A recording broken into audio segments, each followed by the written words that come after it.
Bueno, muy bienvenidos a este nuevo taller de coyuntura que es parte de nuestro ciclo a 50 años de quiebre institucional.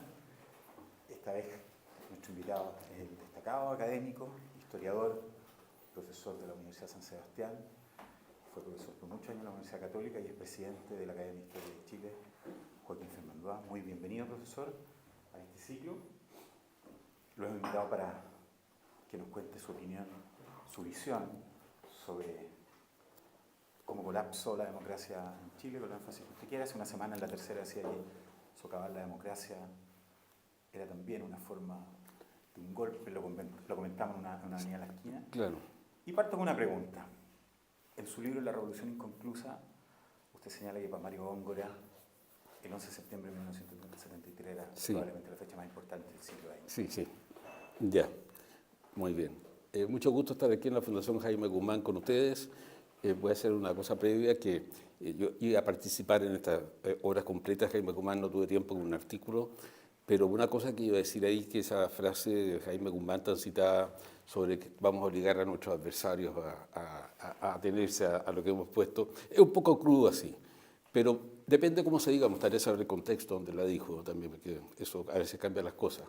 Pero parte de la democracia es que la gente, ya sea porque está instaurado por ley o idealmente, las que han funcionado tienen una autodisciplina que saben que más allá de cierto límite no se pasa. Y esa es la democracia. Bueno, y con eso llegamos al tema clave de hoy día.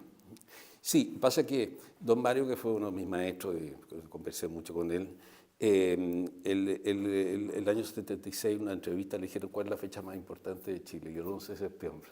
Y lo que yo escuché fueron muchos pelambres a don Mario en esa época, porque todos decían, está haciendo la pata, está qué sé yo, pero de alguna, no sé si era más importante eso, o el 12 de febrero del 1541, el 18 de septiembre, etcétera. Esas cosas se pueden discutir eternamente, no hay ningún, aquí no están las tablas de la ley para poner eso. Pero sí de que es una fecha clave y que además que en donde la historia de Chile está muy imbricada con la historia del mundo, porque el caso chileno fue famoso. Nunca habíamos sido, probablemente no lo seremos, estas cosas son casuales, ojalá no volvamos a hacer, porque cuando un país pequeño es famoso, lo que pasa ahí no es bueno. Eso es casi 99% de los casos es así. Entonces, ese fue el sentido de esa frase. Bueno, a ver, hablemos primero, como historiador yo voy siempre a los orígenes, a veces uno se queda en los orígenes y uno hay una lata para la gente, pero ¿a qué voy? Primero, Chile tiene una característica que culturalmente es un país latinoamericano, eso no cabe duda. Exactamente, hay que decir, esta América se divide en dos, en la América hispana y en la América portuguesa, son iberoamericanas. Le hemos puesto por proximidad, no podemos decir que no estaba en el Caribe inglés, el Caribe francés, aunque culturalmente son tremendamente distintos, son como otros mundos, así, porque tampoco son sociedades modernas, porque a veces a través de la modernidad, no sé, yo estaba una vez nomás en Asia, así que no es que me jacte, y les sabe esto en Japón, pero en Japón me sentía en una gran civilización de la cual uno tiene que aprender, no me sentía extraño en el sentido que uno siente en otras partes. Bueno, esa es nuestra América. Culturalmente somos América Latina. Pero políticamente Chile ha tenido algunas características propias.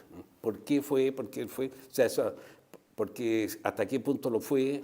Lo que se llama el excepcionalismo chileno, si Chile ha sido un país más ordenado que otros o no, eso es falso.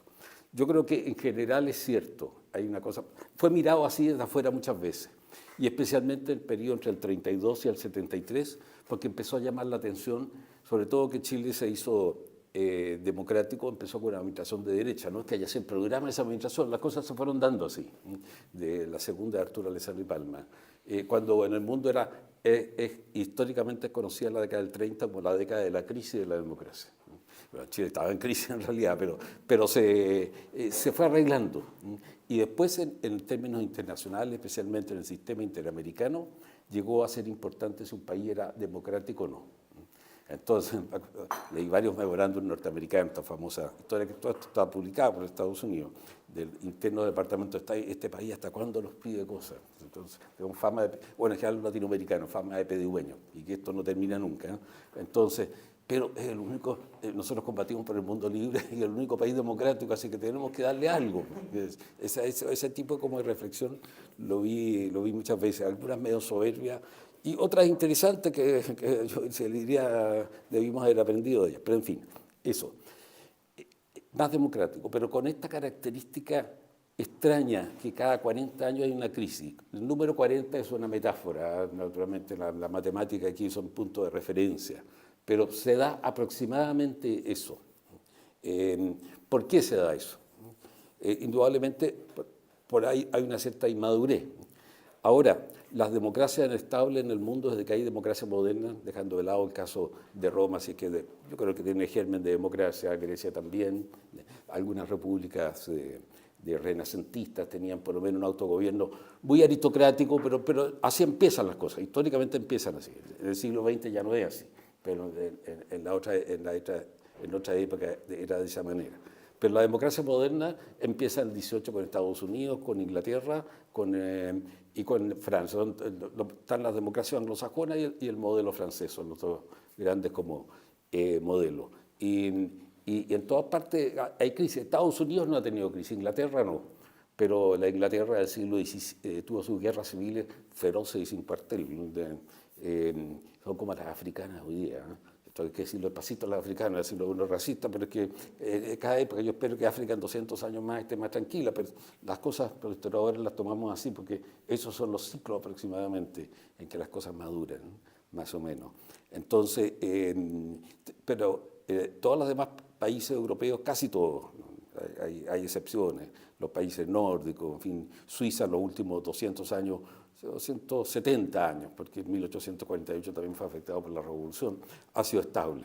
Pero el siglo XX, Alemania es el país de la dictadura, Italia también. En nuestra madre patria, donde venimos y tenemos mucha analogía, en general tenemos analogía con la Europa mediterránea también.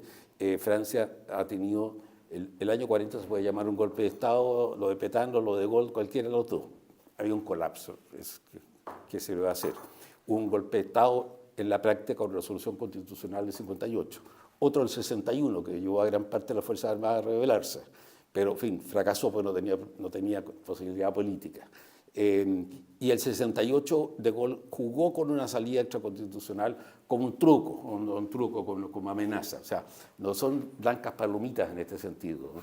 Porque cuando hay crisis la situación se desordena de esa manera. Chile ha tenido sus crisis. Ahora, ¿qué otra característica ha tenido? Que, sin embargo, la parte política chilena, la democracia, cuando funciona bien en lo político, con cierta regularidad. El sistema portaliano, hay muchas discusiones sobre lo que es eso.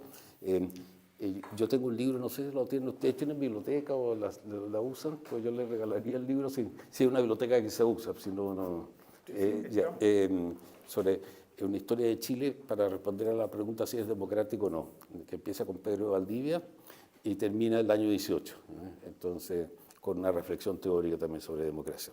Pero Chile en general, y los observadores miraban, decían una república así, muy aristocrática, esto es un grupo de hacendados, me refiero a mediados del siglo XIX. Pero comparado con el resto, Samuel Valenzuela, por ejemplo, ha hecho muchos estudios, dice que Chile fue más adelantado que otro. El voto femenino, que otro escándalo, no es diferente a lo que pasó en el resto del mundo. Porque eso lo explico de la siguiente manera, porque hoy día no eran democracias porque no votaban las mujeres, pero que el mundo era así. Aquí está Adán y Eva, entonces yo le digo a mis alumnos, y aquí estamos nosotros. Aquí una diferenciación de roles entre hombre y mujer. No es que la mujer no importa, creo que importa mucho y la literatura y los mitos lo demuestran y además muchas cosas empíricas, pero hay diversidad de roles. Y aquí estamos nosotros y aquí comenzó, en los últimos 150 años, pero aquí empezó a cambiar el asunto. Entonces, Francia le dio voto a la mujer el año 46, Argentina el 47, nosotros el 49. No creo que haya una diferencia tan abismante con el resto del mundo. Estados Unidos, Inglaterra, Alemania el año 19-20, por ahí, después de la Primera Guerra Mundial. Y Dinamarca, Nueva Zelanda, creo que antes de la Primera Guerra Mundial, y uno en la década del 90, no sé si en Nueva Zelanda o Australia, uno de esos. Pero son era absoluta vanguardia de todo, entonces, general. Segundo ejemplo que doy, en las elecciones del año 38, ganó el candidato opositor, una elección muy, muy amarga y muy dura. Vino entre medio la matanza del Seguro Obrero, un mes y medio antes de las elecciones. Ganó el candidato de oposición. El candidato que perdió, Gustavo Ross, no le gustó nada al triunfo, porque fue así, el 1% de los votos. Pero el gobierno dio resultado del 90% de los votos ya en definitivo prácticamente a las 9:30 de la noche. Ganó el candidato opositor. El Chile, el 38, con las debilidades comunicacionales, eso no pasaba en América Latina. Entonces, habían prácticas electorales. Yo, el año 60, vine como cualquier persona, especialmente a Santiago, a probar algo, yo de la región de Valparaíso, vine a caminar por la Moneda, porque eso me parecía increíble. Y por el pasadizo central no podía caminar, no precisaba carnet ni nada, etc. Llamaba mucho la atención. El presidente Alessandri, esto fue único, ¿no? Caminaba todas las mañanas de ida y de vuelta entre la Moneda y su departamento, que está en una placa ahí en la calle Phillips, en la plaza de Armas. Hay un documental francés extraordinario. Esto que ve la parte de la pobreza en Chile a raíz del Mundial del 62, pero termina y comienza en dos partes, lo pone, mire, pero este país está contradictorio y siguen Alessandri caminando un rato. Ese es el presidente de Chile, iba caminando por la calle. Entonces, como que no lo puede creer, como no le entra esto de una americana. Bueno, ese tipo de situaciones, digamos. Otra característica, Chile ha tenido políticamente las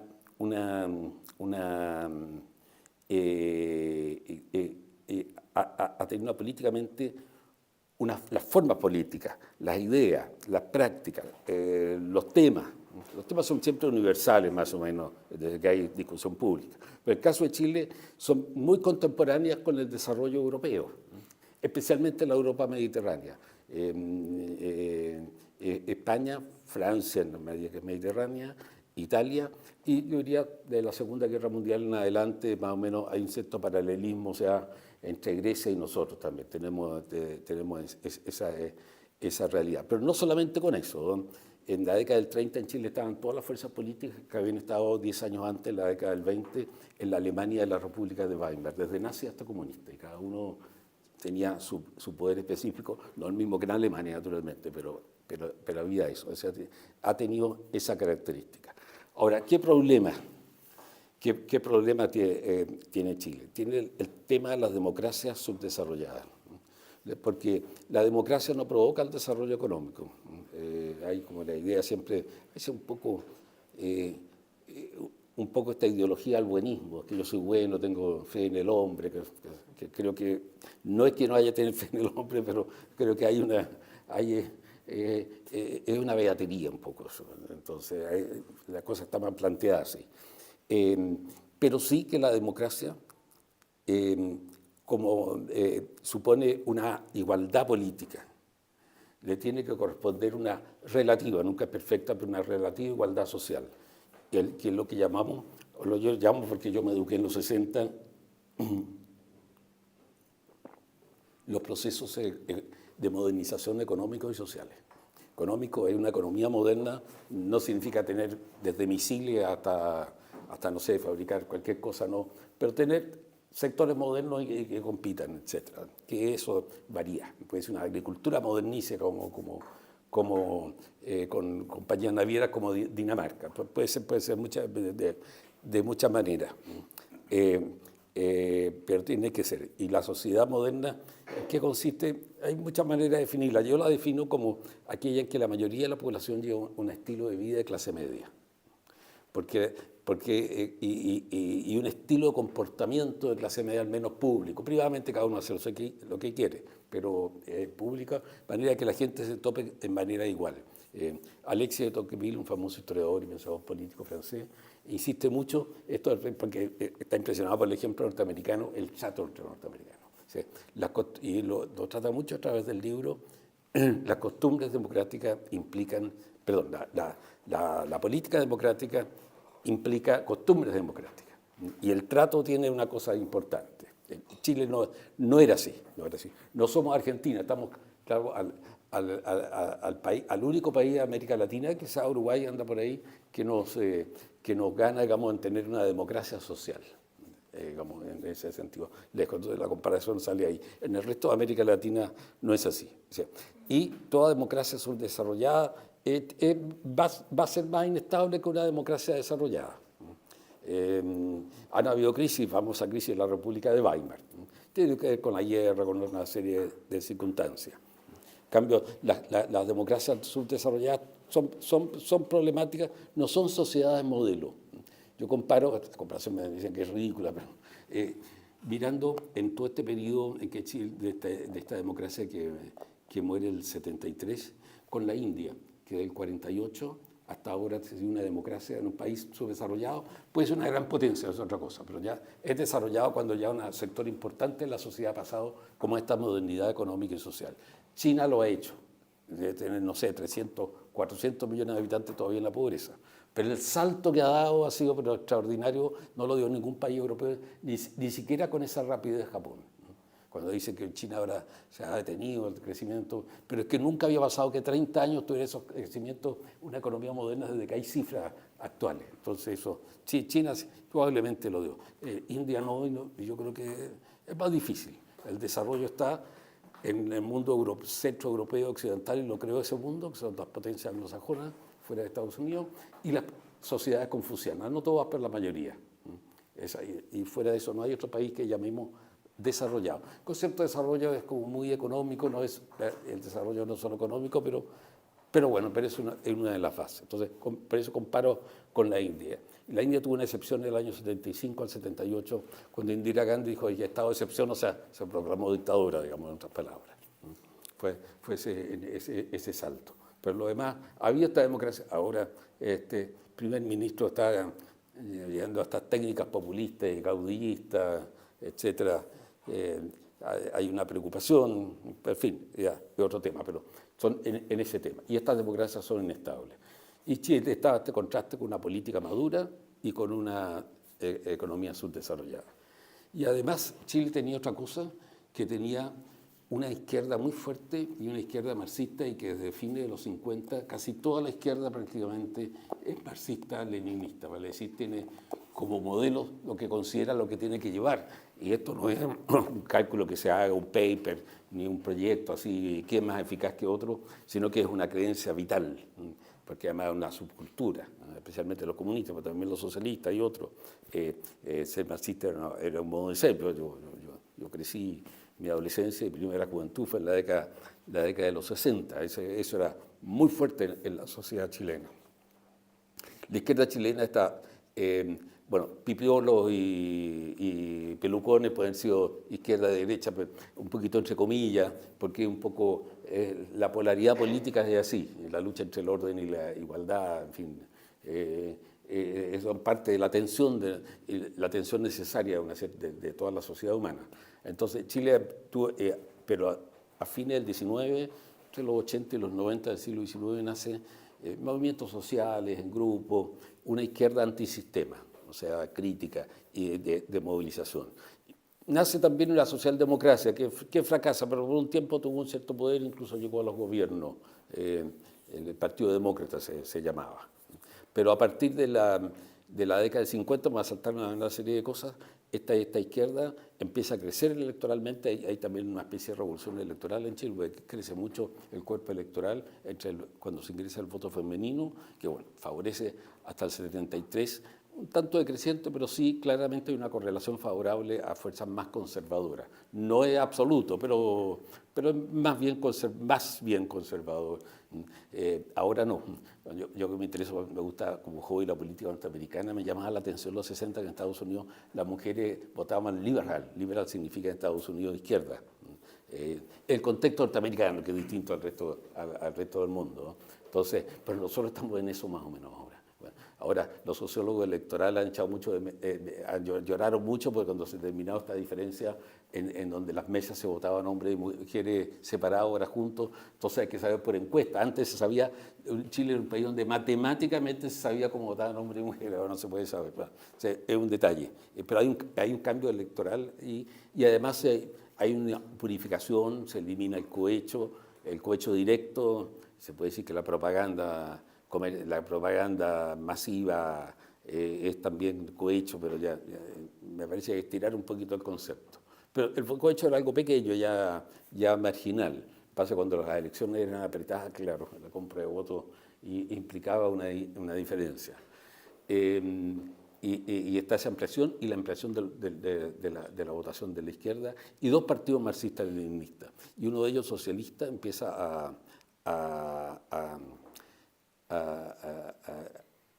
tener una inclinación retórica hacia la lucha armada.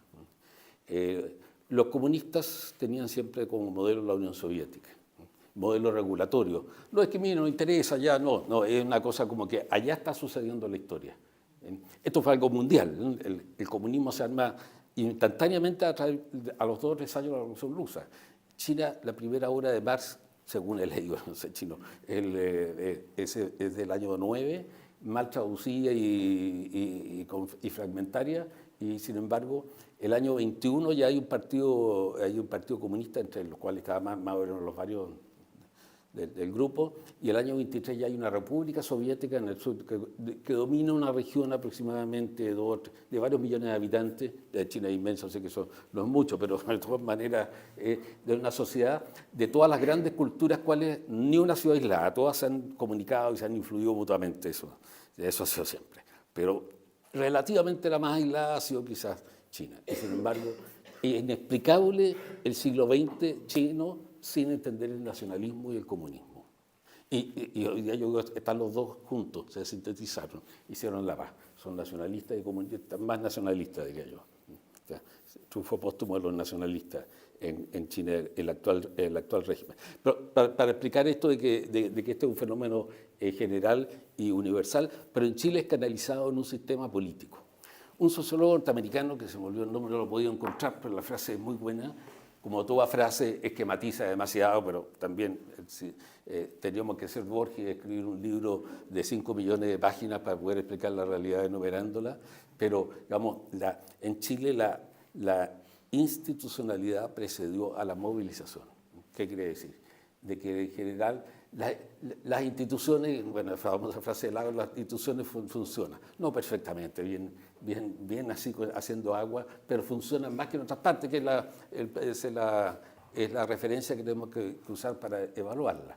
Entonces funciona y eso ha ido haciendo. Salvo estas crisis que han habido estos cortes, aproximadamente cada 40 años, considero que el estallido es uno de ellos, que realmente fue estremecedor, pero en lo demás funciona. Entonces, en un sistema así era difícil que hubiera una revolución directa. En general, en las democracias establecidas, la revolución es más difícil por las costumbres. Eso. Hay ciertas formas de procedimiento, tienen algún arraigo quizás subconsciente en las personas. Entonces, no podían hacer la revolución y eran institucionales, pero tenían este modelo. Los socialistas pasaron, bueno, hubo muchos cambios en el socialismo chileno, muchas fracciones, unos más democráticos, socialdemócratas, otros más radicales, otros nacionalistas, admiradores algunos de Perón, otros de Tito para diferenciarse de la Unión Soviética.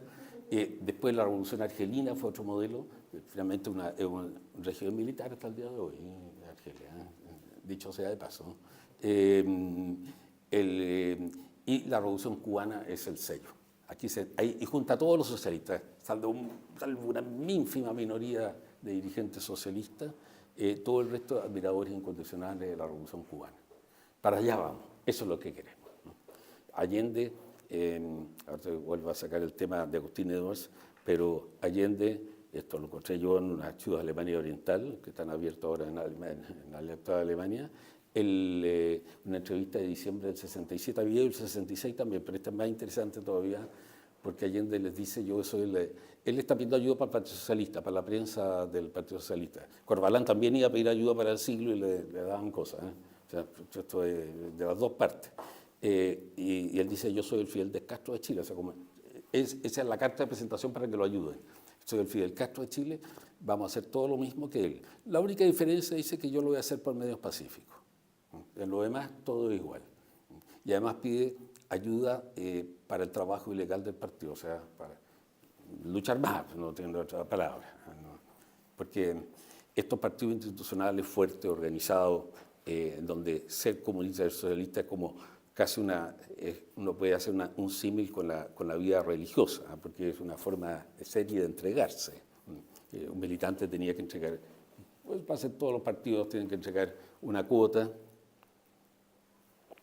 y estos partidos, especialmente el comunista, vivía de eso, tuvo siempre ayuda soviética, está documentada para la década del 60 y 70 nomás, y parcialmente. Pero hay otros indicios, me han publicado cosas, documentos del Comintern, la Tercera Internacional Comunista, y mostraban ahí que llegaban enviados con plata, no mucho, poco, pero es decir, la virginidad política se había perdido, si es que la pureza no tener ninguna ayuda externa. Y la Revolución Cubana cambia radicalmente esto. Entonces se forman estos tres paradigmas para la izquierda chilena que tienen a su vez autoridad moral. La Unión Soviética, la Revolución Cubana, y en el curso de los 60 asciende, o esa es mi tesis, en la República Democrática Alemana, o sea, la Alemania Oriental comunista, como otro modelo. Creo que en eso funciona la admiración chilena por los alemanes, entonces la izquierda escogió a la Alemania de ellos. Allende defendió el muro de Berlín. No lo decía todo el tiempo, pero hay un discurso de fines del 66, que él vuelve en el 67. Esto está en la página web, está dentro abierto, donde él defiende el muro de Berlín. Que dice una frontera más, ¿no? La culpa de la Guerra Fría, etc. Entonces, ese es un tema. Se usa el sistema institucional para lograr avanzar a una democracia avanzada, a una democracia social, o sea, a un sistema marxista, que llama la palabra, estirando la palabra democracia. Y esto lo dicen hasta el final del 73, que digamos que lo único que reconoce que había cosas democráticas, constitucionales en la historia chilena, pero todo lo había obtenido la izquierda. Y lo que representaban ellos era eso.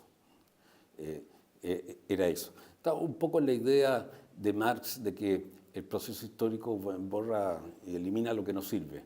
Pero lo bueno que hay se va a conservar. El resto, el proceso es así. Que es un supuesto yo creo bastante débil, que empíricamente no se puede, uno no lo puede ver en la realidad. Pero esa era la idea. Entonces, ahí está el problema de la democracia, a la fuerza antisistema, hasta qué punto eso es legítimo. Yo creo que no es legítimo. Ahora, si la democracia empieza a perseguir a esos movimientos, termina persiguiendo ideas y termina persiguiendo finalmente a ellos, después a los que lo defienden, después a los que defienden, que lo defienden, y se transforma en dictadura y lo contrario. Es un dilema difícil. Ahora, también, históricamente, donde la democracia funcionó, esto no es el caso norteamericano, ni es el caso inglés del siglo... Inglaterra nunca estuvo amenazada de una revolución a partir de 1848. Un maestro en Alemania tenía esa tesis, yo creo que es más o menos defendible. Antes la cosa estuvo tensa, pero ahí a partir de ahí. Estados Unidos nació sin esta gran crisis ideológica, creo que la está teniendo ahora. Está empezando como algo extraño en Estados Unidos, pero ese ya es otro tema. La guerra de la secesión, o la guerra civil fue una guerra de secesión, o sea, un grupo quiso separarse. Es como si Ucrania dentro de la Unión Soviética hubiera dicho nos vamos, y entonces la Unión Soviética dijo no, ustedes no se van, y hay guerra. Diferente fue el caso después porque se separaron los reconocimientos internacionales y fue un sujeto de derecho internacional la nación ucraniana, eso lo pone muy distinto.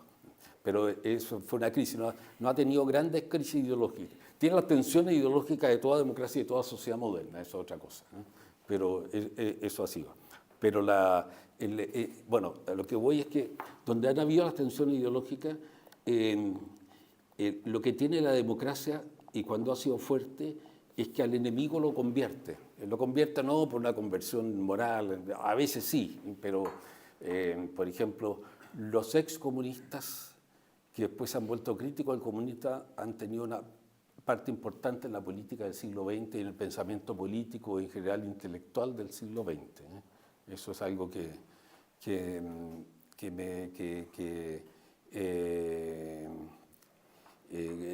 hay que señalarlo, o sea, porque el partido marxista en Alemania, Socialdemocracia, fundado por Marx y Engels, sobre todo Engels fue la figura paternal ahí, patriarcal, era en 1914 en teoría un partido marxista revolucionario, en la práctica ya no lo era. Y después fue el partido que en las semanas de la derrota del año 18-19 que detuvo la revolución en alianza con el ejército, una revolución tipo bolchevique. Y hoy día o sea, hoy día en la década del 30, la República 20 y 30, comienzo los 30, y después la República Federal, ha sido un partido fundamental del sistema, yo diría conservador, no le gustaría que uno dijera eso de ellos, pero mirado como ve el mundo, es el papel. Entonces, esta atracción, y que a veces pasa con las extremas derechas que también van cambiando, como algunos primeros ministros italianos, probablemente el actual también, que empezó como de una derecha radical y está haciendo ahora un juego distinto. No sé cuál va a ser el resultado de todo eso. Entonces, eso es parte de la izquierda. Y eso no pasó en Chile. Eso no pasó, yo creo, por un tema de cultura política, porque esta izquierda utópica milenarista, vamos a un mundo final feliz, y el mundo va para allá. Nosotros eso. Y esto es una ciencia, porque lo que tiene el marxismo es una fuerza irracional y absoluta, que todos tenemos, o sea, lo irracional es parte de razón y razón tiene una extraña relación en este mundo. Entonces, pero el marxismo tiene eso y tiene un lenguaje científico. Está canalizado esto por un lenguaje científico. Entonces, de ahí es la fuerza que tuvo el marxismo, porque tiene las virtudes de una religión política y la virtud de un lenguaje que parece científico, de ahí a que lo sea, claro, es más que discutible, pero lo tiene, y eso lo tenía en Chile. Y este crecimiento electoral. Yo diría que, además, por ejemplo, la persecución de Gabriel González, que han lloriqueado mucho, pero fue mucho menos. Además, lo de Neruda, creo, y lo escuché a mucha gente de la época, fue un show. Y según Gabriel González lo dijo muchos años después, fue un show, él ordenó perseguirlo sin encontrarlo. Pues se da cuenta que pescar prisionero un poeta de fama mundial no era conveniente, pero quería que se fuera. Entonces, que me parece un político radical de la época, son las soluciones que se hacían a estas cosas. Entonces, pero ahí está el problema, está que, digamos, la izquierda chilena sabía vivir en el sistema, siempre. ¿Tengo algunos minutos todavía? Sí, ya, un poco. Sabía convivir con el sistema si estaba en la oposición. Cuando está el gobierno, está como condenada a seguir adelante. Los breves meses en que el Partido Comunista fue miembro de la coalición de gobierno de Gabriel González, el país se llenó de agitación. Tengo un colega más joven que yo, de tradición comunista, yo no lo dije, pero que él siempre discutimos y me dice, bueno, ya ha cambiado algo, pero me dice que no es tan así. Que no. Pero sé que así uno hace la microhistoria, puede ser más complejo, pero la impresión que hay en general, claro, porque no saben hacer otra cosa que eso. Y si llegaban al poder ahora, elegidos, pero con el presidente de la República, que creía en eso como Allende creía, Allende él se daba el lujo de llevar los dos mundos, la vida del gran burgués y el líder carismático o semicarismático, semi-revolucionario, amigo de Fidel Castro, etc. Pero eso se ha dado mucho en la historia, esos líderes que combinan algunas cosas. No podía ser. Con dos salvedades, naturalmente. Uno, que en ambos partidos, sobre todo los comunistas, tienen un aparato ilegal siempre, clandestino. Ellos dicen que a nosotros nos han perseguido. Pero esto viene de antes, la tercera internacional que organizó primero los partidos comunistas en el mundo. Después se disolvió, pero Chile quedó entre los partidos comunistas que voluntariamente eran parte de los partidos prosoviéticos y que seguía su lineamiento, estaban obligados a tener un aparato clandestino. Entonces, eso, yo no sé cuántos abogados aquí pueden decir, para ver que la Constitución y las leyes de la época, yo creo que no era legal, o estaba en un limbo este tema, si podían tener un aparato clandestino, así, que tenía armas pocas, pero pistolas habrán tenido, no sé, pero Orlando Milla dice que por ahí de Bolivia una vez le regalaron una metralleta y él se la regaló a la seguridad del partido, a fines de los 40 esto. Eso es como lo más normal que hay, debe haber habido algo más, no mucho a lo mejor, pero había algo de eso.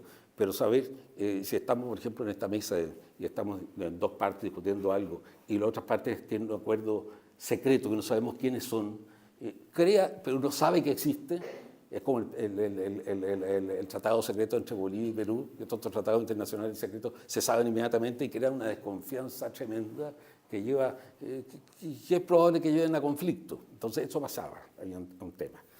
Y en el Partido Socialista comenzó además explícitamente a decir que querían la lucha armada, iban a llegar al poder y tenían que llegar al poder con la lucha armada, y esto fue creciendo dentro del partido.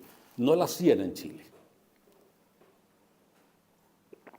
pero empezaron a prepararse algunos sectores con la venia, visto bueno, tolerancia del partido, de los líderes, entre ellos de Allende, que la hija de Allende estaba metida en esto, un grupo importante de socialistas que jugaron un gran papel en la Unidad Popular, muchos murieron después, participó en la lucha de Guevara, ya sea directamente o ayudándolo entre ellos también la hija de Allende, no sé, creo que no estuvo en Bolivia, pero estuvo en Cuba, todos con el entrenamiento militar en Cuba. Entonces, eso es un problema, ¿no? Eso es un problema. Y después llegan al gobierno y la idea auténtica es llegar a este sistema marxista, ¿no? Y al comienzo con ciertas posibilidades. Yo tengo una tendencia pesimista, así que siempre creo que va a pasar lo peor.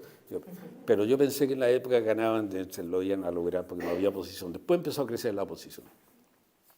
Por esta casualidad, en cierta manera casualidad, que el Parlamento estaba en manos de una oposición que empezó a formarse, pero con ciertos tropezones, y algunas instituciones que resistieron, y las Fuerzas Armadas que no se atrevieron a proceder, pero que estaban penetradas por células de comunistas y después de milistas y socialistas.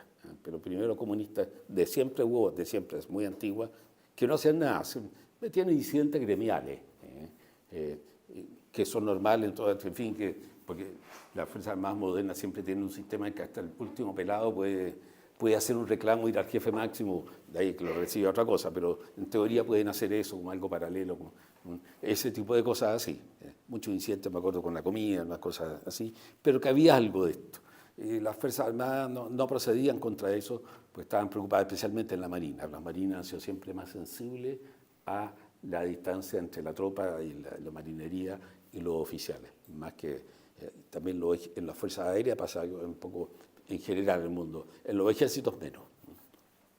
También hay que decir, no sé si me salto aquí, pero que en el siglo XX hubo militares de izquierda nacionalista, bastante. El nacerismo, por ejemplo. En América Latina el peronismo. De ahí sale un Chávez también.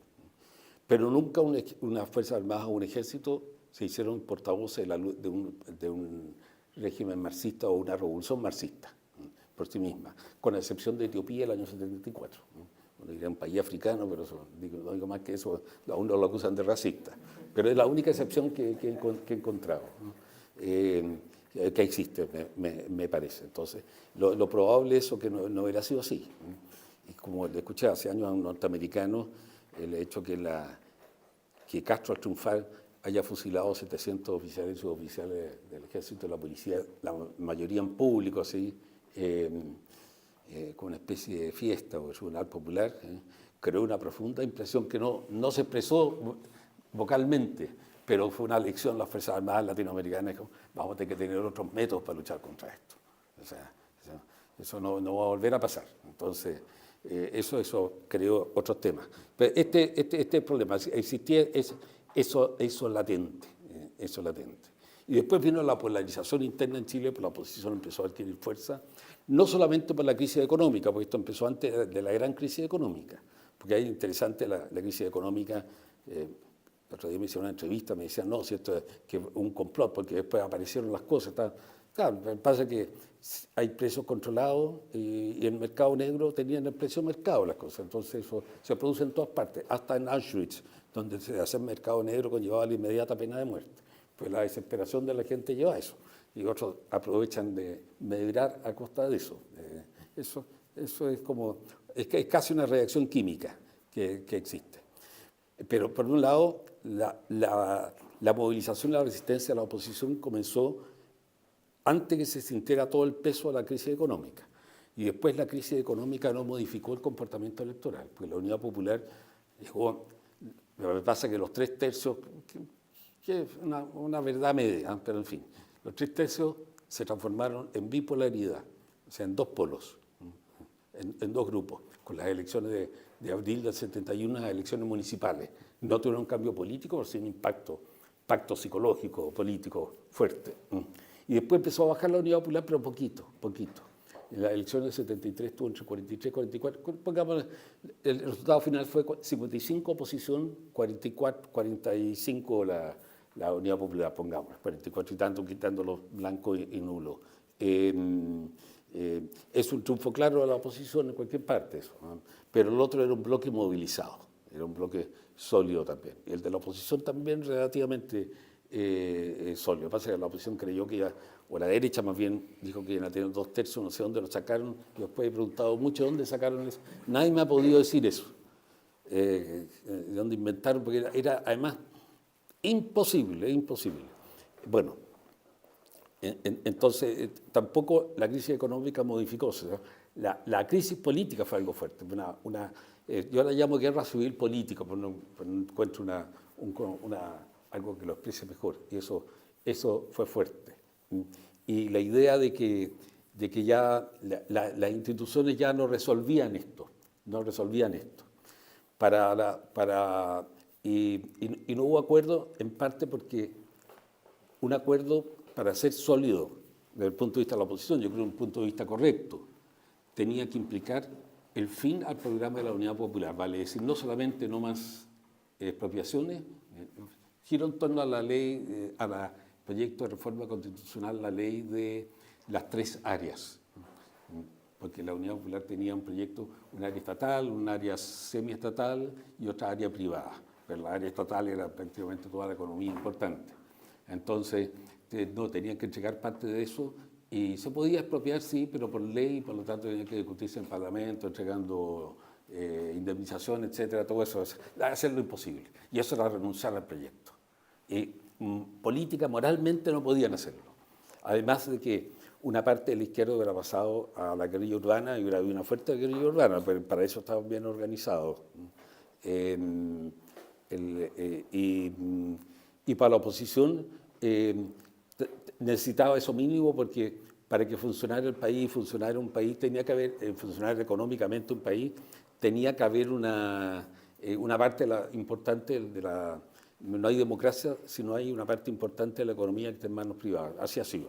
No se ha podido combinar nunca el sistema de centralización económica con democracia y con libertad. Yo diría que ese fue el tema. Pero además había algo mental muy fuerte, de dos Chiles radicalmente. Había una parte de la población, no sé, un 20%, que no le interesaba esto, que no pasaba nada, etc. Pero en general fue lo que se llama una movilización radical, y estas cosas, el plano subjetivo es el que manda, ¿no? Yo soy los que no creo que Allende iba a llamar a plebiscito el 11 de septiembre, no hay ninguna prueba sólida de eso, y además legalmente era imposible porque los últimos plazos se habían agotado los primeros días de junio. Y que Allende no, que proponer una nueva constitución, eso era un golpe blanco, no podía hacerlo. No podía hacerlo, hubiera sido darle más argumentos a la Junta. Es como el caso del presidente de Perú, Pedro Castillo, que claro, o sea, todo entonces dijo, vamos a disolver el Congreso, vamos a llamar. No, señor, es un intento de autogolpe y no lo seguimos en eso. Eso fue lo que pasó. No sé si aquí quedamos. Después podemos hablar de muchos detalles.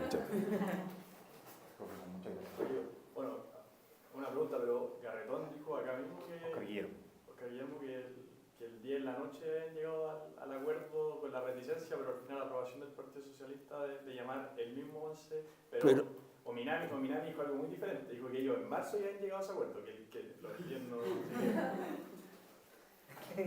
Pero entre marzo y septiembre hay 6 meses. Eso es un poco quizás la... Claro, yo creo que se era hablado, pero que está este tema, o sea, ya habían terminado los plazos. Eso es importante en derecho, y si se está hablando de la ley, tiene que seguirse la ley. Y después justo ese día venía a venir, eso cuesta tragárselo de la manera. Además, esto del plebiscito empezó a decirse varios meses después del 11. No se dijo inmediatamente. Algunos hubieran podido, se asilaron en la embajada, qué sé yo, no hubieran podido decir algo, no dijeron nada de eso. Decían algunos habían negociaciones, claro, habían negociaciones, pero habían disminuido mucho. Algunos políticos de un lado, demócratas y cristianos, nunca ni el cardenal ni otros introdujeron a la derecha. Tampoco la derecha lo quería en realidad, pero tampoco hicieron ningún esfuerzo por llegar a eso. Sino que toda la política de Allende, de la Unidad Popular, fue tratar con la democracia cristiana y ojalá dividirla, seguirla dividiendo. Pero el acuerdo de la Cámara del 22 de agosto es, como sea, un acuerdo brutal, no es de una democracia normal. Yo creo que refleja mucho, y tiene toda la razón Allende, la respuesta de Allende. Mira, este es un llamado a las Fuerzas Armadas a que hagan un golpe. Eso, y era así, y yo tengo entendido que los jefes militares que mandaban mensajes a un grupo de empresarios y políticos con quienes se reunían, pidieron algo así: no queremos hacer un golpe así nomás, sino que los poderes del Estado nos pidan intervención. Justamente respecto a eso yo tenía una pregunta, en particular sobre los conceptos e ideas de orden y de autoridad como ideas políticas y valores políticos en sí mismos, y la vinculación que básicamente el anhelo del orden y el ideal portaliano tuvo en la gestación básicamente de la intervención militar. Sé que efectivamente después la Junta de Gobierno, la institución de las Fuerzas Armadas, vincularon derechamente desde un punto de vista conceptual su gesta al ideal portaliano. Pero ¿qué tanto, y de cierta manera... No es así. Si se explica un poco la trascendencia que en comparación a otras intervenciones militares en América Latina hubo, que efectivamente en Chile primó o tuvo algo importante de causas vinculadas particularmente de un anhelo, de este anhelo que Portales dice de autoridad, de ciertas crisis volver a un gobierno autoritario, y si efectivamente eso justifica desde un punto de vista sociológico la intervención militar particularmente, o si fue preponderante, tuvo un rol central en la gestación y trasciende a los personalismos propios que hay en las internas de la Fuerza Armada. A ver, yo creo que todo gobierno necesita una legitimación doctrinal, algún cuerpo de ideas. El antimarxismo tiene razón de ser en una lucha con el marxismo. Si no hay lucha es como salía un poco hueco en el discurso de la época. En cambio, en Chile, en la izquierda menos, pero también había como una especie de consenso en torno al régimen portaliano. Bueno, políticos de izquierda en el siglo XX, incluso en Almeida, cierta admiración por Portales. Porque a Almeida le gustaba la autoridad, pero no le gustaban los líderes autoritarios.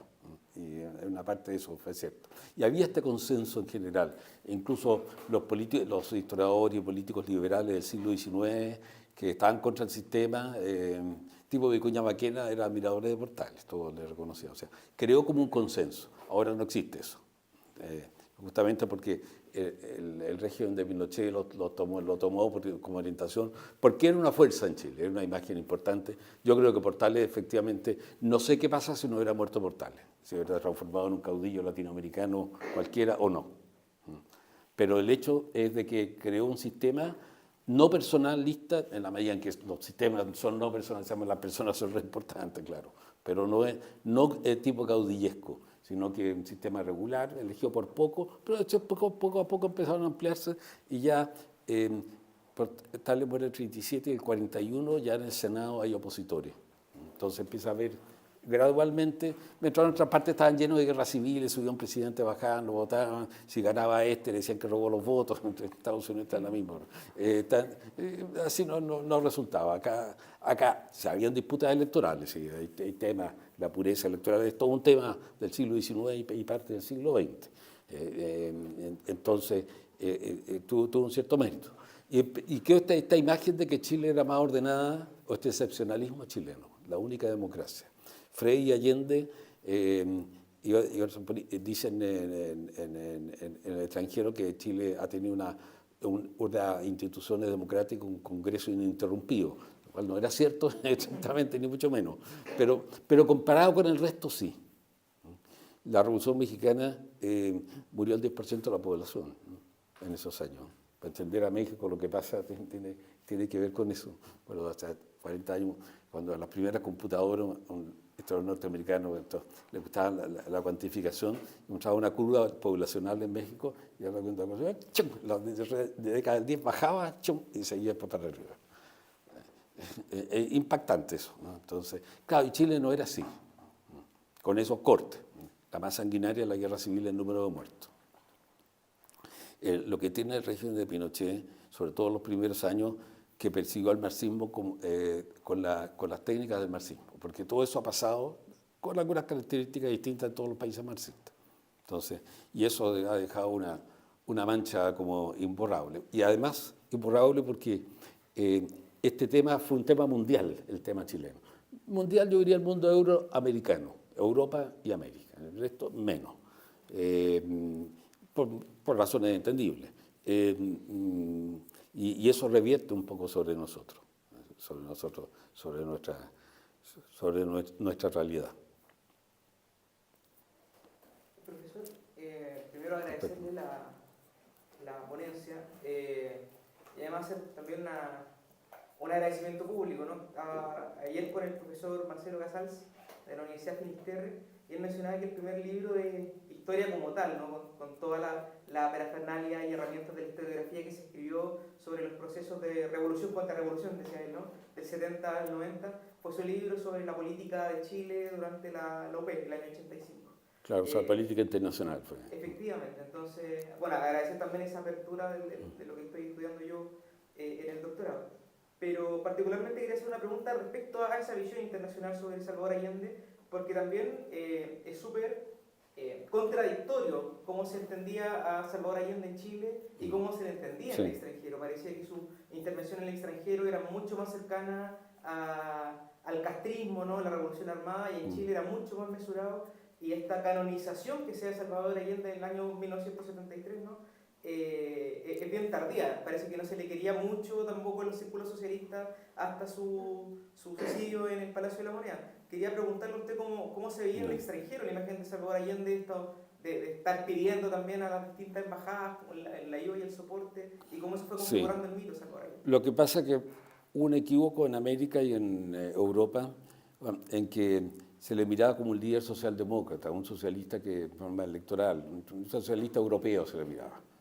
Allende, el embajador de Alemania dice, Allende y Almeida disimulan su marxismo ante los europeos.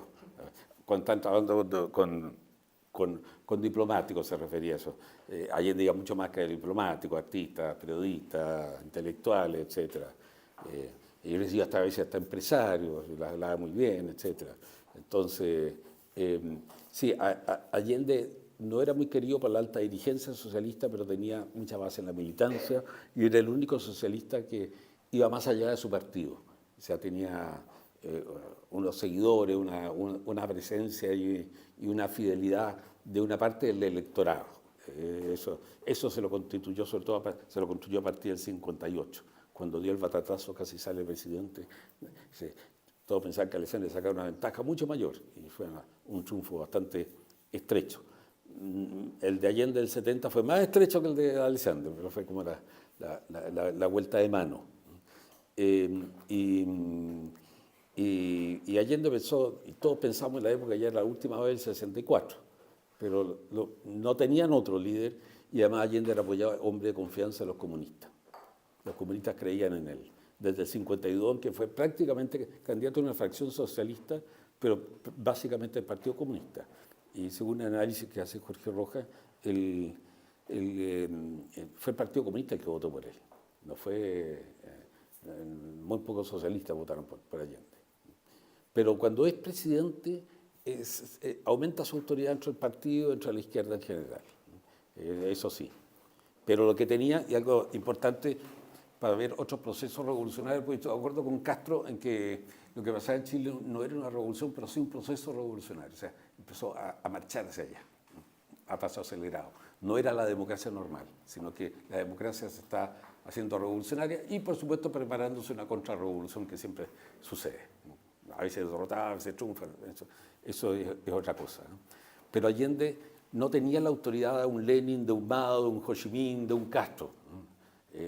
Algunos tuvieron también que luchar contra facciones distintas, eso es natural. Castro prácticamente no, aunque pelea con parte del movimiento 26 de julio, porque se transforma en anticomunista, o sea, eran anticomunistas también, eran nacionalistas de izquierda, pero anticomunistas, y algunos los fusilan. Entonces, ahí va terminando, pero claro, la colonización de Allende a partir del 73. Pero muy ayudado todo esto por esta recepción extraordinaria. Yo estaba en Alemania en la época de la Unidad Popular, llegué semana antes del 11 y alcancé a estar los primeros 6 meses, 8 meses de la Unidad Popular acá en Chile. Y me acuerdo de leer en el diario El Mercurio de Alemania, más o menos, el Frankfurter Allgemeine Zeitung, en el paro de octubre, diciendo que es una lástima que este experimento de socialismo, de democracia cayera violentamente. Ojalá. Parece que así va a ser, pero en fin. Entonces, a mí ese signo de que en general encantados con Allende. O no se atrevían a estar en contra de eso. Había algunos que criticaban, pero nada más que económicamente. Profesor, Sí, había. hace rato está esperando. Sí, adelante. Muchas gracias por esta clase de historia condensada del siglo XX. Y quería yo hacer una pregunta que muchos historiadores aluden actualmente a que Allende habría sido como una víctima de las vicisitudes de su coalición, que los socialistas estaban peleados con los comunistas, Sí. y que los socialistas no lo respetaban y los comunistas tampoco tanto, entonces como si Allende no hubiese estado al tanto de lo que pasaba en sus bases, Sí. y que como que ocurrió el golpe a pesar de Allende y no gracias a la acción de quien era al final el líder del país, al final, el presidente. ¿Cuál es su evaluación de esa teoría? Ya. Por el Pacto de la Unidad Popular, Allende las grandes decisiones tenían que ser aprobadas por un comité multipartidista. O sea, los partidos siempre ponían a veces un límite a Frei, a la Jorge Alessandri, a todo. Pero esto fue como formalizado. Y eso fue indudablemente una pérdida de facultades de un presidente en Chile, importante. Y había, bueno, esto se ha dicho mucho, la Unidad Popular estaba más o menos dividida, comunistas, radicales, y en otro lado el MAPU, socialista, hay una parte de los socialistas que no dividido, el MAPU, pero lo que pasa es que hubo también un entusiasmo revolucionario. Para mí es muy interesante que la izquierda de la democracia cristiana no piensa que iban a ser como una izquierda, iban a ser como la derecha de la izquierda marxista, pero pasaron a la extrema izquierda y empezaron a hablar en cosas de meses de marxismo. Los radicales, a lo mejor internamente en su estilo, siguieron siendo los de siempre, pero hablaban en marxismo también. Todos los líderes radicales se dividieron de ellos, pasó una de la izquierda, más había los radicales que se habían separado antes, que habían apoyado a Jorge Alessandri. Y de hecho, el partido, si sumamos las dos fracciones que se separaron, y la fracción son más o menos iguales. Ya sé. Tarut, el único que podemos llamarlo socialdemócrata, pero que había sido un empresario de izquierda, su vida había sido relacionada con esa gente. Yo creo que había un tema más vital que de proyecto y de ideas en el caso de Rafael Tarut, que no se han escuchado hablar. Papá de Jorge Tarut, que hace una... no representaba un grupo minúsculo, porque tuvo su cierta importancia simbólica. Porque a Allende le gustaba mostrar esto, mire, si yo tengo a gente también que son cristianos, que son, etc. Eso le gustaba hacer, y por eso le gustó mucho a Alemania Oriental Allende, porque había también partidos, había un partido de pueblo cristiano en la Alemania comunista, pero eran funcionarios que le decían, mire, usted va a ser de pueblo cristiano, o sea, va a ser el comité central de ese partido, algo completamente artificial, sin ninguna base. Lo había tenido en la posguerra un poco, pero después ya lo perdió. Entonces, eso, y todos los demás hablando enfurecía marxista. Yo sé que Carretonio ni Minami no piensan así, hoy día ni lo demostraron, pero en esos momentos la gente es como en Rusia los bolcheviques eran una minoría, pero después cuando ganan, no es por todo, al comienzo, no es todo por miedo, sino por que produce un cierto entusiasmo. En Alemania también, la subida de gente al poder produjo, pero como una pasión en Alemania, ¿no? Y se formó una mayoría, bueno, no más del 60%, eso es imposible evaluarlo, digo, por decir algo así, pero una cosa así, una especie de rapto, de enamoramiento político, ¿no? Que son fenómenos que suceden, ¿no? Así que, y además Allende creía en los movimientos revolucionarios y creía en el fin socialista, ¿no? Hay algunas frases como diciendo, bueno, llegamos hasta aquí, si quieren nos vamos, no sé, pero no tomó ninguna medida concreta para eso. Sí, a propósito del proceso revolucionario que tú has descrito y que en el fondo implicó de alguna forma una parcial demolición, digamos, de las instituciones democráticas, ¿tú crees que pudo haber habido otra salida alternativa, digamos, al 11 de septiembre? No. Tendría que haber habido un militar genial, tipo político, un Perón conservador, más conservador, que hubiera obligado a Allende. Parecía que Prats era considerado, dependo aquí de los informes que son copiosos de la embajada norteamericana, ante todo esto, con un hombre más bien conservador, más bien, era militar, pero de orden, de trabajo, etc. Y después se fue transformando, se entusiasmó con el asunto. Alguien así que hubiera obligado a Allende, mire, yo lo apoyo, presidente, en todo, pero pare hasta aquí nomás.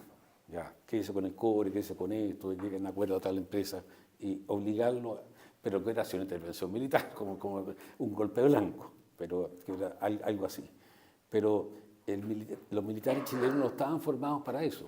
De la experiencia que tuvieron de la época de Ibáñez, la caída de Ibáñez, golpes y contragolpes que vinieron, y un rechazo a la población civil, era que no querían meterse nunca más y que ellos no eran como los restos de los latinoamericanos. Eran muy fuertes los militares chilenos, en los uniformados. Que esos problemas de los civiles no es problema nuestro, no se metan con nosotros, dennos presupuestos. Amargados por el tema de presupuesto. Eso sí que eso también muy fuerte, etcétera, contra los políticos. Bueno, hasta que estalla esto, empieza a desbordarse por el personal intermedio, ¿no? Igual que el 73, el golpe, bueno, había algunos altos oficiales que estaban pensando en esto antes, pero se desbordó por los oficiales intermedios, ¿no? Y él está en caso. Entonces el alto mando decidió tomar el asunto, ponerse a la cabeza de eso, porque si no se disolvían las Fuerzas Armadas. Sin disciplina no hay ninguna Fuerza Armada que resulte, y aunque tenga misiles, no sé, todo, ¿no? Entonces, eso diría que yo vería la única alternativa. La otra es que algunos amigos de izquierda me han preguntado a mí, ¿qué hubieras hecho tú? Yo le hubiera dicho, el caso de Allende, después de abril del 71, hubiera llamado un plebiscito. Ahora, llamar un plebiscito en la Constitución del 25 era un proceso complejo y largo. Podía demorar hasta 9 meses el plazo mínimo en que podía hacerlo, porque tenía que mandar un proyecto de ley que fuera rechazado, entonces tenía que pasar por las dos cámaras, tenía que discutirse, y entre tanto empezó a desgastarse porque lanzó una enorme cantidad de dinero en la economía, un gran crecimiento. Yo empecé a hacer clases ese año, y primera vez tuve un sueldo en mi vida, invité a una niña, yo soy de la zona, a un restaurante San Marco de Viña, un restaurante fantástico, todavía existe ahí, yo me sentía magnífico, pero eso es una sensación como general que había. Pero eso se desgastó, empezó a desgastar. Entonces, pero hubiera sido así, porque si lo hubiera perdido el plebiscito, por ejemplo, pero lo pensaron hacer en un momento en la Unión Popular, la reforma constitucional para la expropiación del cobre, cambiar, hacerla el derecho a propiedad relativo para toda la economía. Entonces, la Democracia Cristiana y el Partido Nacional lo apoyaban, pero siempre que fuera nada más concentrado en el cobre. Y para la izquierda era tan importante esto del cobre, personalmente, y he escrito un libro sobre eso, no tiene ninguna importancia si el cobre está en empresas norteamericanas o no.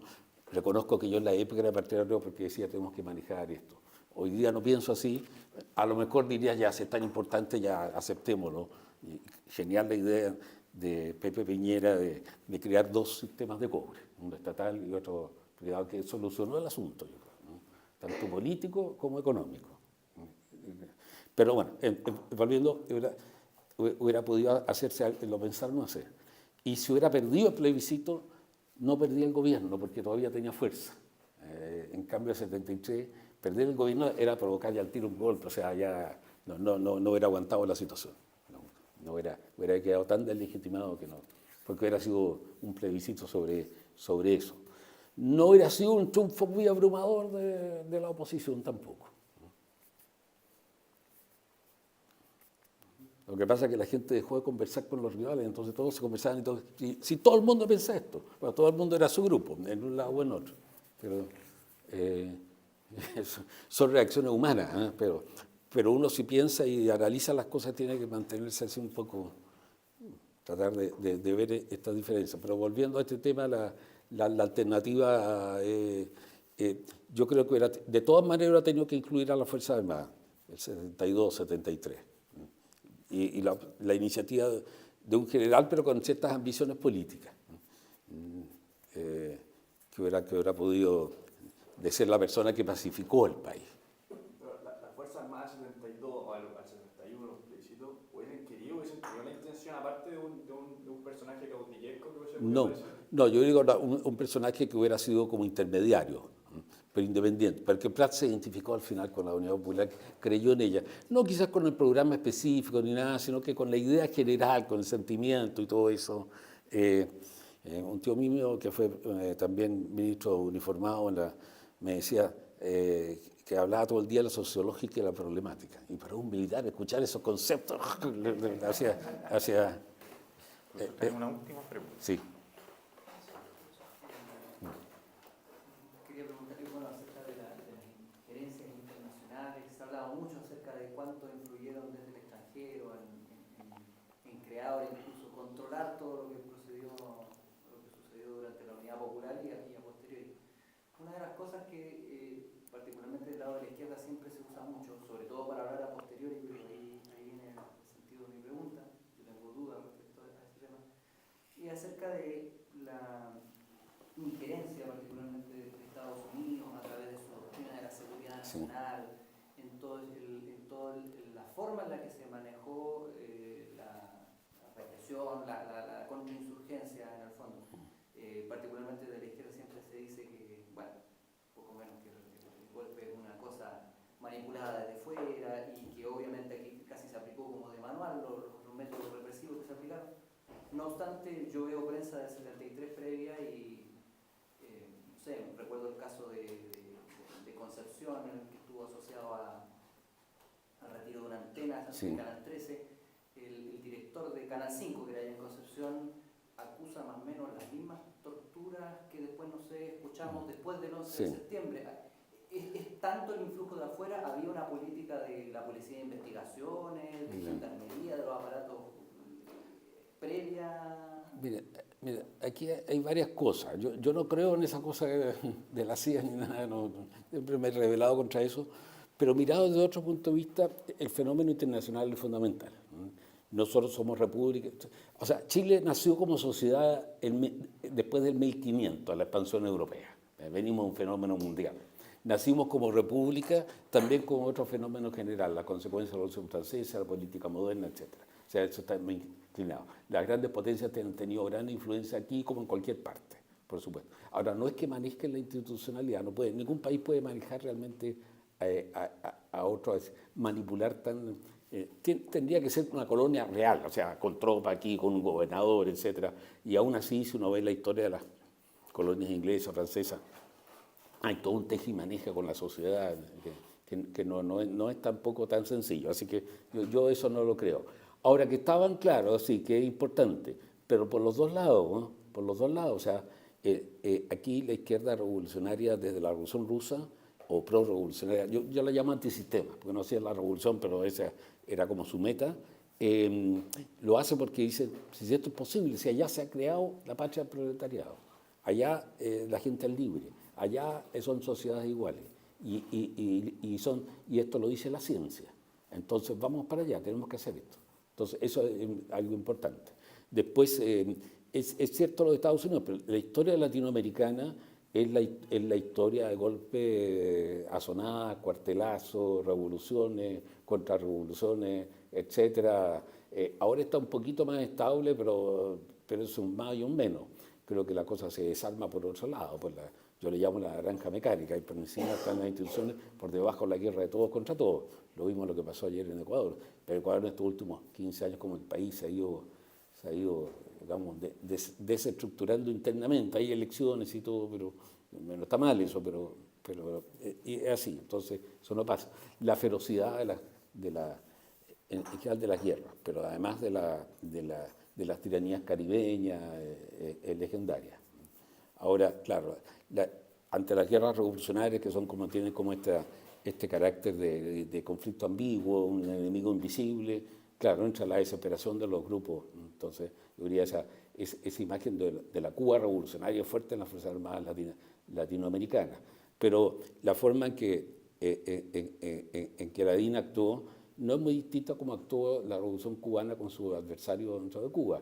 Y me refiero que los historiadores que están en el exilio cubano hablan de guerra civil, no hablan de intervención, de la cual Bahía Cochino, o sea, este grupo de cubanos llevados por la CIA, es uno de los episodios, pero hubo hasta el 66, hasta el 67 hubo resto de guerra civil, y en una zona desapareció toda la gente. Bueno, a muchos campesinos los sacaron de ahí, y no sobrevivió nadie de todo eso. O sea, eso pasaba. Claro, hubo esta ferocidad así de un nuevo tipo de tortura, ¿eh? Por ejemplo, cuando una de las razones que hace la Marina puede adelantar el 11, el golpe al 11, es porque iba a llegar un caso de tortura que ellos habían hecho sobre los marineros que tenían en células. Pero al que más le afectó uno que le quebraron el brazo, que estaba enyesado, y que el abogado así, mire, está enyesado. No tiene nada que ver con las torturas que hubo después. Entonces, eso es también. Pero investigaciones torturadas regularmente, cuando sabía si esta gente podía torturarla. Entonces, eso existía y era como un chiste. Me acuerdo que cuando nos preguntaba del tema, el profesor de educación cívica decía, bueno, si no confiesa, bueno, pero investigaciones tiene sus métodos para que confiesen. ¿Sí? Así, era como un chiste decir esto en los 60. Bien, pues. Muchísimas gracias por la información.